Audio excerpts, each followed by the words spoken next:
હું બનાવું છું મેથી રીંગણનું શાક। એમાં રીંગણ, મેથી અને લીલું લસણ લીધેલું છે। એક તપેલીમાં તેલ ગરમ કરવા મૂકીશું। તેલ ગરમ થઈ જાય પછી રાઈ નાખીશું। રાઈ ફૂટે પછી તેમાં જીરું નાખીશું। જીરું તતડે પછી હળદર અને પછી હિંગ નાખીશું।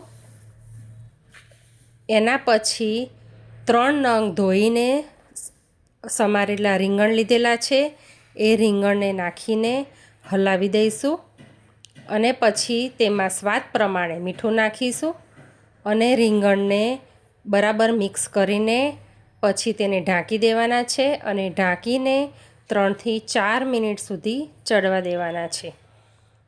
ઢાંકીને 3 થી 4 મિનિટ ચડી જાય પછી ખોલીને હલાવીને ચેક કરી લઈશું કે રીંગણ ચડી ગયા છે કે નહીં। જો રીંગણ ચડી ગયા હોય તો પછી તેમાં પહેલાં લીલું લસણ નાખીશું। લીલું લસણ મિક્સ કરીને પછી એમાં મેથી નાખીશું।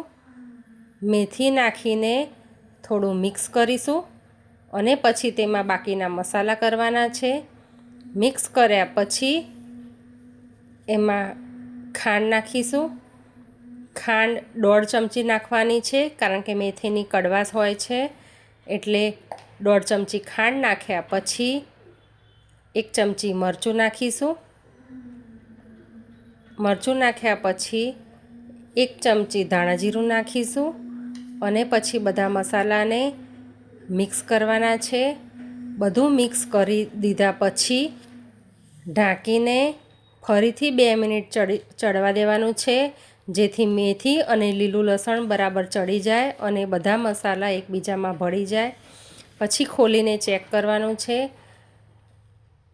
જો તેલ છૂટું પડી ગયું હોય તો આપણું શાક તૈયાર છે। મેથી રીંગણનું શાક એકદમ હેલ્ધી અને એકદમ ટેસ્ટી તૈયાર છે। મેથી રીંગણનું શાક। Subscribe my channel. Bye bye.